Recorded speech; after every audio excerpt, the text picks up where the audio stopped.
You're just dead weight, Victoria said with a smirk as she strolled around my desk. We're cutting costs, and frankly, your position is unnecessary. The office fell silent. 20 co-workers froze over their keyboards, pretending not to watch as our CEO publicly dismantled my 3 years at Montgomery Pharmaceuticals. You barely contribute in meetings, she continued, voice carrying across the open floor plan. You question processes that have worked for years. Your reports are consistently late.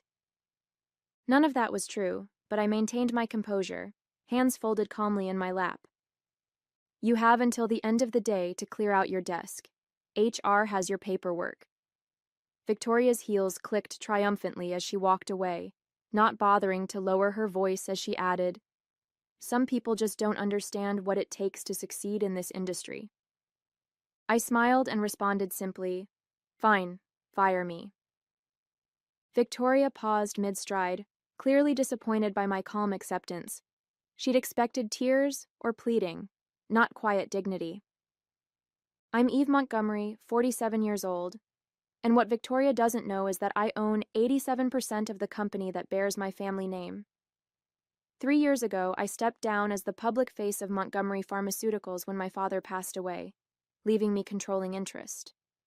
The board hired Victoria King to lead the company into a new era of growth, unaware I had very specific plans of my own.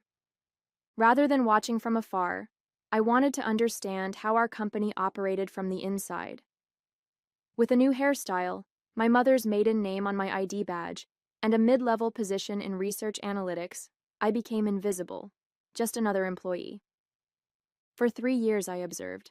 I documented cost-cutting measures that compromised quality. I witnessed talented colleagues leave after being belittled by Victoria and her inner circle. I saw our once collaborative culture transform into a toxic environment of fear and favoritism. I had planned to remain undercover for another 6 months, but Victoria's public humiliation accelerated my timeline. The shareholders' meeting tomorrow would now serve a different purpose than the quarterly update Victoria was expecting. As I packed my desk, I noticed Alan from legal watching me with a concerned expression. Alan had worked for Montgomery since before I was born, and was one of 3 people who knew my true identity. Everything all right? He asked quietly, glancing toward Victoria's office. It will be, I assured him. His brow furrowed as he leaned closer. She's making bigger moves than you know. The termination list for tomorrow's meeting. He hesitated. It's extensive. Entire departments. I felt my shoulders tense. This was worse than I had anticipated. Victoria wasn't just changing our culture. She was dismantling the company's foundation to boost short-term profits. Thank you, Alan, I said, meeting his eyes meaningfully. I'll see you tomorrow. Montgomery Pharmaceuticals wasn't just a company to me, it was my heritage. My grandfather started in his garage, developing affordable alternatives to expensive medications. My father expanded it into a mid-sized operation respected for both innovation and integrity. We never became pharmaceutical giants like our competitors, but that was intentional. Our mission had always been about balance, profitable enough to drive research, ethical enough to put patients before profits. When my father died unexpectedly from a heart attack, I was working in our Seattle research division. The board, nervous about maintaining investor confidence, wanted to quickly name a new CEO. Though I had the experience and the controlling interest, I suggested we look externally for someone who could bring fresh energy. Victoria King came with impeccable credentials. MBA from Stanford, successful leadership positions at 2 major healthcare companies, and an impressive record of increasing profitability. Her interview was flawless. She spoke eloquently about maintaining our core values while pursuing strategic growth. The board was smitten. I was cautiously optimistic. My decision to work anonymously within the company was unorthodox but necessary. I needed unfiltered truth, not the polished reports that reached executive levels. I created a new identity as Eve Daniels, leveraging my background in pharmaceutical research to secure a position analyzing efficiency in our development pipeline. The first year under Victoria showed promising results. Profits increased by 18%, and we expanded into 2 new therapeutic areas. From my position, however, I noticed concerning trends. Research budgets were quietly being reduced. Long-time employees were being replaced with contractors. Quality control measures were streamlined to the point of risk. In meetings, Victoria presented herself as a visionary leader. She had charisma, intelligence, and an uncanny ability to make difficult decisions sound necessary and forward-thinking. She spoke about strategic realignment and operational efficiency, while systematically undermining everything that made Montgomery special. I tried addressing concerns through proper channels. As Eve Daniels, I submitted reports highlighting potential quality issues. I spoke up in departmental meetings. I proposed alternative approaches that wouldn't compromise our standards. Victoria consistently dismissed these efforts, eventually labeling me a negative influence in my performance review. Initially, I respected Victoria's ambition and drive, believing she genuinely wanted to make Montgomery better, just with a different approach than our families. But watching her operate day to day revealed her true priorities: short-term profits, personal advancement, and control. The day before my termination, I overheard Victoria speaking to our CFO in the break room. "Once we streamline these departments and move production offshore, we'll be perfectly positioned for the Axiom merger," she said. "My bonus will be astronomical." Merger? This was the first I'd heard of any merger plans. Plans that would require board and shareholder approval. Plans that would require my approval. The morning after my termination, I arrived at my apartment's lobby to find Diane from Human Resources waiting for me. Her anxious expression suggested this wasn't a friendly visit. "Ms. Daniels," she began nervously, "I have your separation agreement." She handed me a thick envelope. "Ms. King asked me to personally ensure you understand the confidentiality clauses." I glanced through the document, noting the extensive non-disparagement sections and the pitiful severance offer: 2 weeks' pay in exchange for signing away my right to discuss anything about Montgomery. "There's also this," Diane added, passing me another form. "It's a notification that your company-subsidized apartment must be vacated within 30 days. I had forgotten that my building was one of Montgomery's employee housing investments. Victoria was apparently leaving nothing to chance. "Thank you, Diane," I said, taking both documents. "I'll review these carefully." She shifted uncomfortably. "There's something else you should know. It's not official yet, but—" She lowered her voice. "Victoria is planning to outsource the entire research division to India. Over 100 people will lose their jobs after the quarterly meeting." The research division was Montgomery's heart, dedicated scientists who had developed life-changing medications. Many had been with us for decades. "Why are you telling me this?" I asked. "Because it's wrong," she answered simply. "Your reports were right about the quality concerns. 2 of our trial medications failed last-stage testing because of the shortcuts she implemented. She buried those results and fired the team leads." This was worse than I had imagined. Victoria wasn't just changing company culture. She was jeopardizing patient safety and our scientific integrity. "Thank you for your honesty," I said. "I appreciate the risk you're taking." After Diane left, I sat in my lobby, processing this new information. My experiment in anonymity had shown me exactly what I needed to see. But at what cost? How many careers had been damaged? How many patients put at risk? My phone buzzed with a message from Alan. Meeting moved up to 10 a.m. Victoria presenting new strategy to board and key shareholders. Merger announcement expected. She had accelerated the timeline, likely hoping to push through her agenda before any opposition could organize. I checked my watch. It was 8:30 a.m. I had 90 minutes to prepare. In my home office, I pulled up the contingency plan I'd been developing over the past year. It detailed a complete restructuring of leadership, reinvestment in our core values, and protection for the employees who made Montgomery what it was. I had hoped not to need it, but Victoria had forced my hand. As I dressed for the meeting, selecting the tailored suit I hadn't worn in 3 years, I felt a complex mix of emotions. Disappointment that Victoria had betrayed the company's trust. anger at the callous way she treated dedicated employees, guilt that my experiment had allowed her to cause so much damage. My phone buzzed again, Alan with an update. Victoria's assistant accidentally sent me tomorrow's press release draft. They're announcing the closure of the Seattle facility. 230 jobs eliminated. My grandfather had started in Seattle. My father had expanded the facility, creating hundreds of well-paying jobs in a community that desperately needed them. This wasn't just business anymore. This was personal. Victoria hadn't just attacked the company. She had attacked my family's legacy.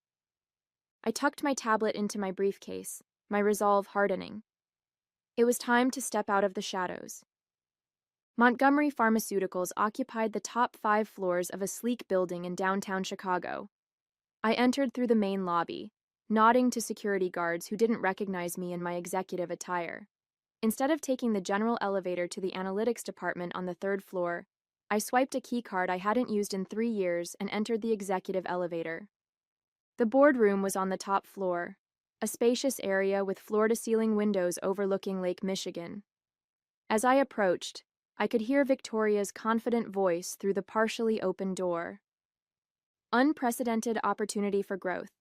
The Axiom merger will position us to compete with industry leaders while providing exceptional shareholder value. I paused, listening. She was already discussing the merger, presenting it as a foregone conclusion. What about the research division, someone asked. Harold Jensen, our longest-serving board member. Montgomery's reputation is built on innovation.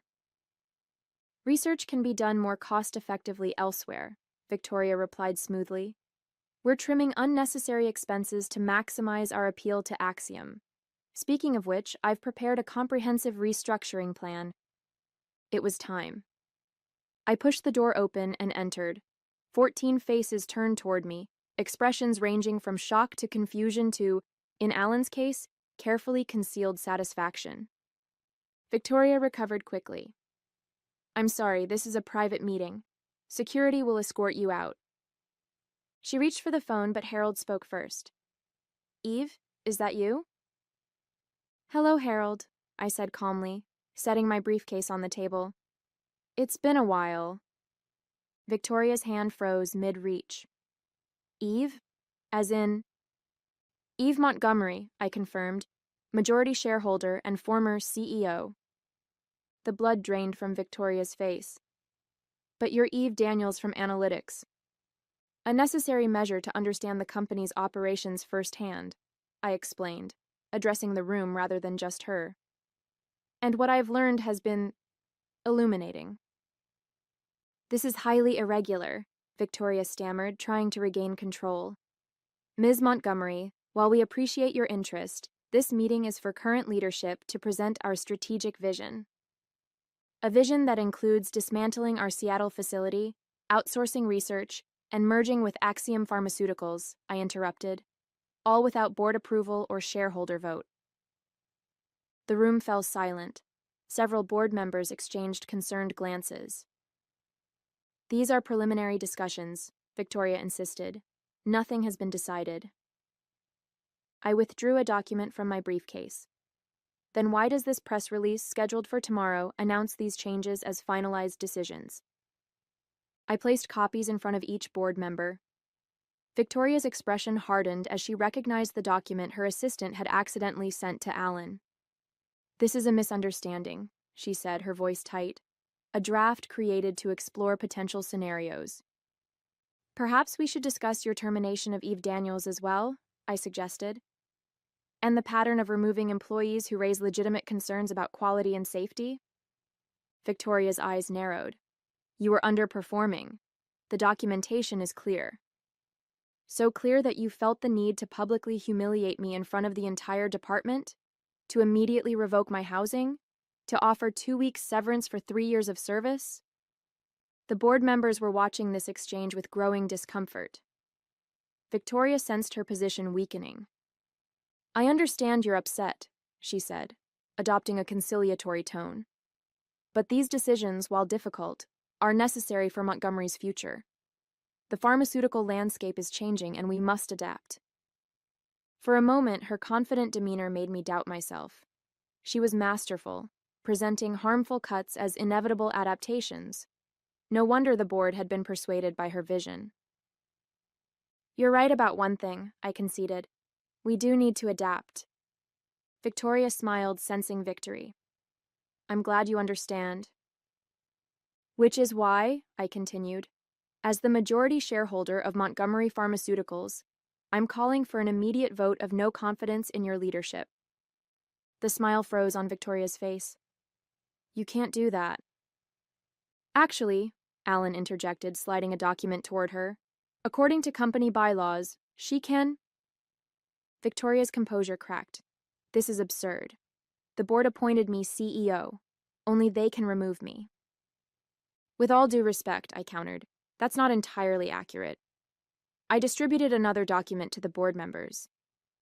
Article 7, Section 3 of our corporate charter grants the majority shareholder emergency removal powers if the CEO acts contrary to company interests without board approval. The board members began reviewing the document, heads bowed in concentration. Victoria remained standing, her knuckles white as she gripped the edge of the table. The merger discussions were preliminary, she insisted. Nothing has been signed. But you've already taken concrete actions, I pointed out. You've terminated employees, compromised quality protocols, and prepared public announcements, all without proper authorization. Harold Jensen cleared his throat. Eve is correct about the charter provisions. However, we should discuss these accusations thoroughly before taking any action. I nodded. I agree, which is why I've prepared this.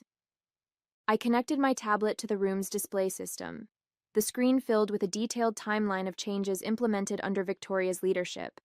Research budget cuts disguised as efficiency measures, quality control reductions hidden in technical jargon, terminated employees who had raised concerns, failed drug trials that never appeared in reports to the board. Where did you get this information? Victoria demanded. I worked in the company for 3 years, documenting everything, I replied. But what truly concerns me is this. I switched to the next screen.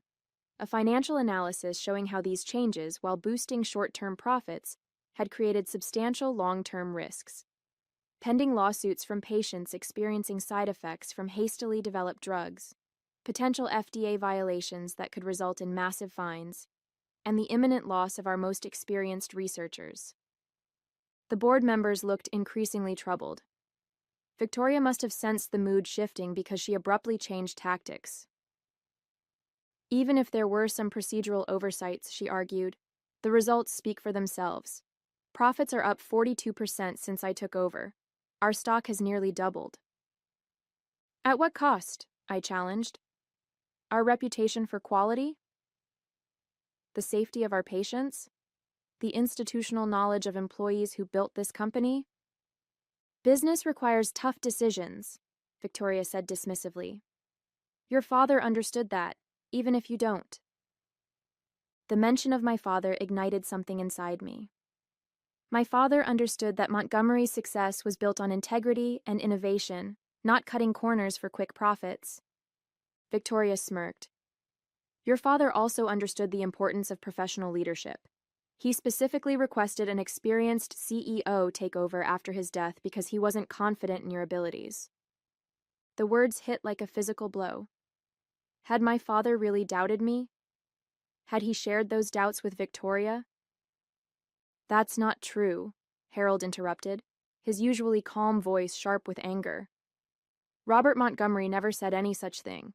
I was his closest friend on this board, and he was immensely proud of Eve's contributions to this company. Relief flooded through me, followed by renewed determination. Victoria was lying, desperately trying to undermine my confidence.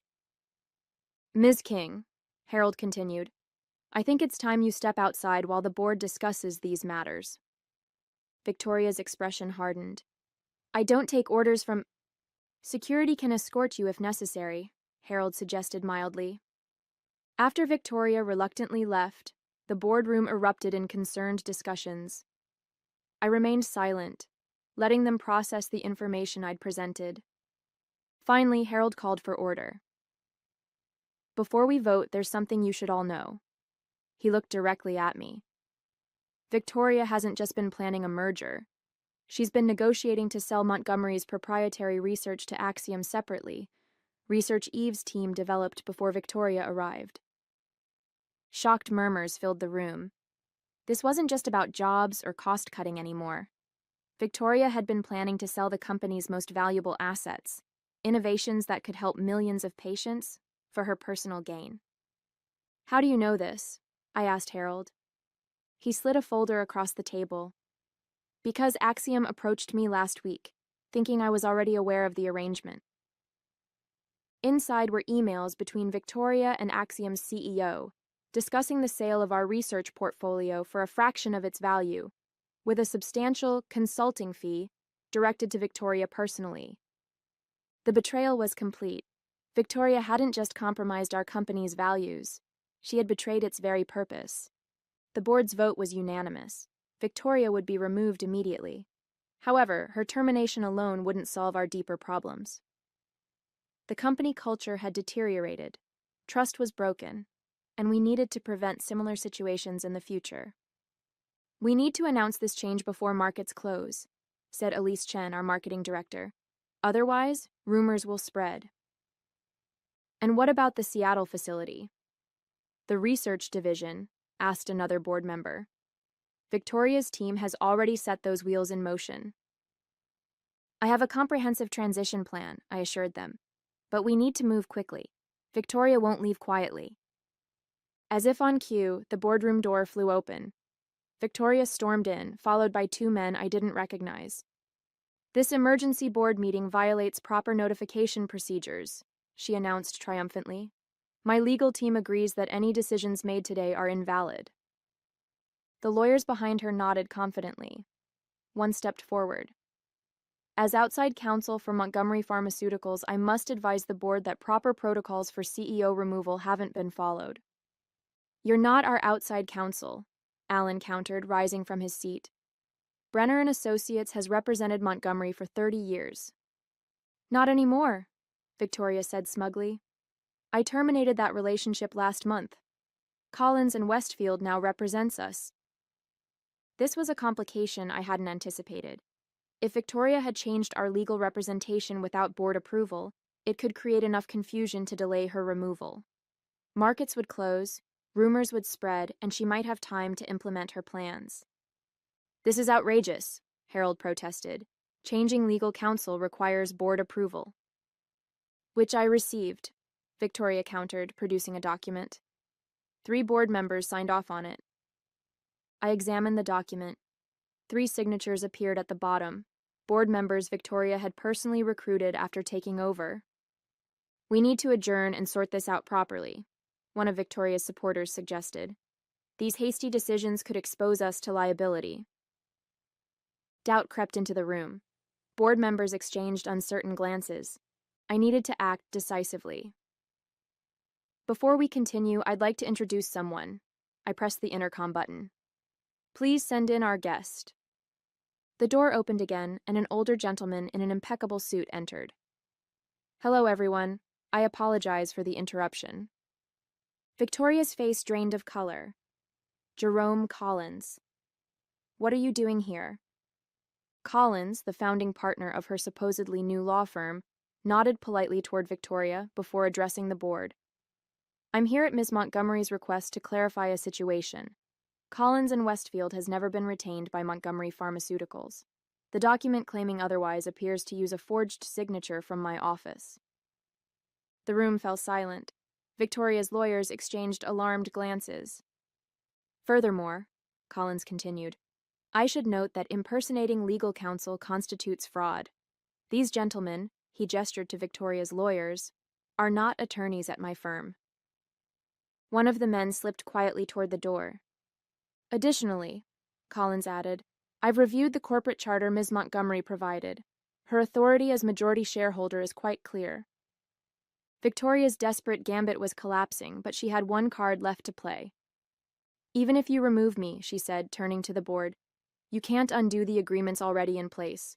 The Seattle closure, the research outsourcing, those plans are already filed with regulatory bodies."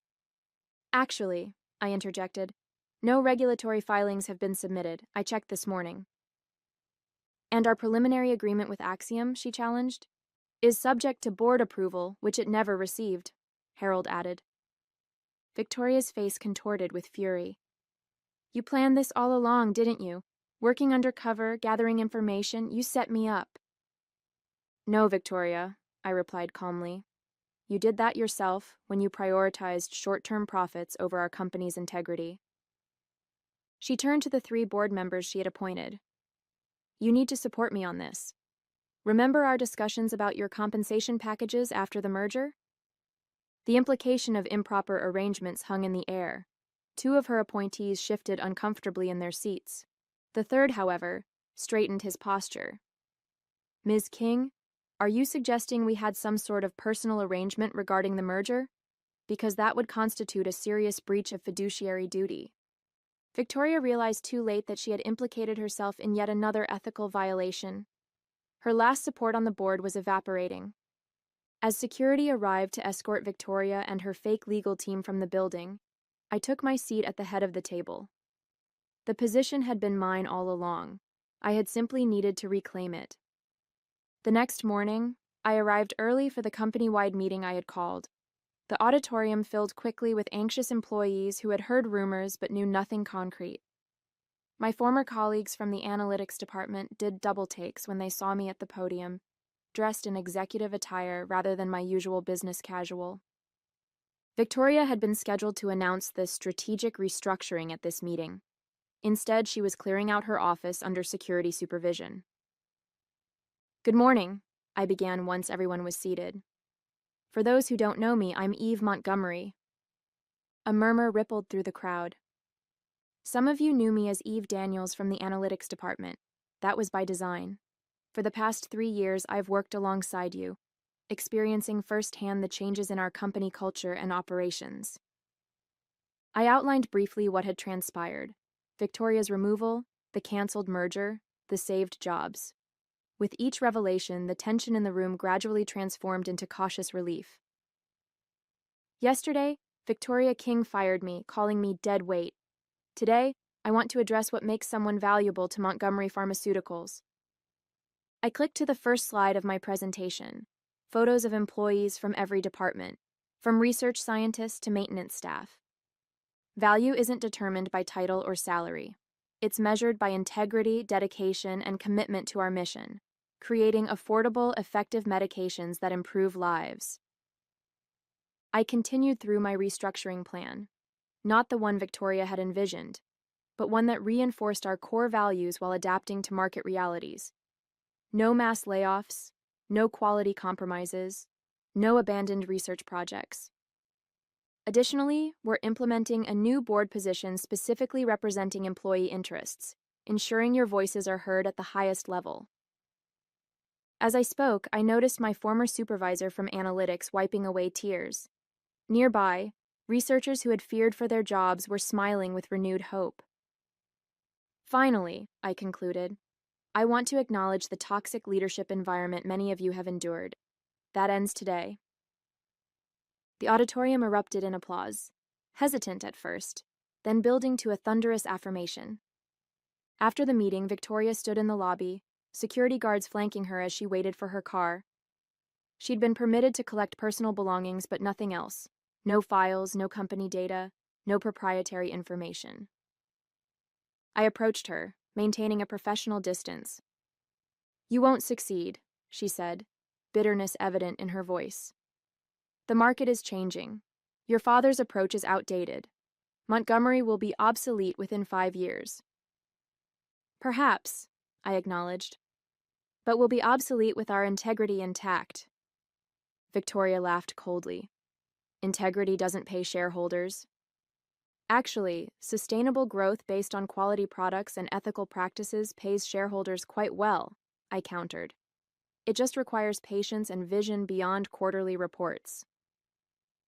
Her car arrived, but before leaving, she turned back. You know, I almost feel sorry for you. You could have learned something from me. I did learn from you, Victoria, I replied. I learned exactly how I don't want to lead. She departed without another word, her defeat complete. The company she had tried to dismantle would now thrive without her, strengthened by the very values she had tried to eliminate. Back in my office, my father's old office, which Victoria had redecorated in cold modern minimalism, I found Alan waiting with a bottle of champagne. "Congratulations," he said, pouring 2 glasses. "Your father would be proud." "I hope so," I replied, accepting the glass. "There's still so much to fix." Alan smiled. "But now you have an entire company eager to help you do it." He was right. The real work was just beginning, but for the first time in years, Montgomery Pharmaceuticals was united by a common purpose again. On my desk sat a framed photo of my father that Victoria had removed. Next to it, I placed a new one, a candid shot from the company picnic last summer, showing me with my analytics team, laughing and unaware of the camera. Both images represented parts of my identity: Montgomery the legacy and Eve the colleague. Together, they would guide the company forward. "To new beginnings," I toasted.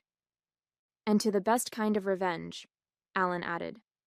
"Success on your own terms."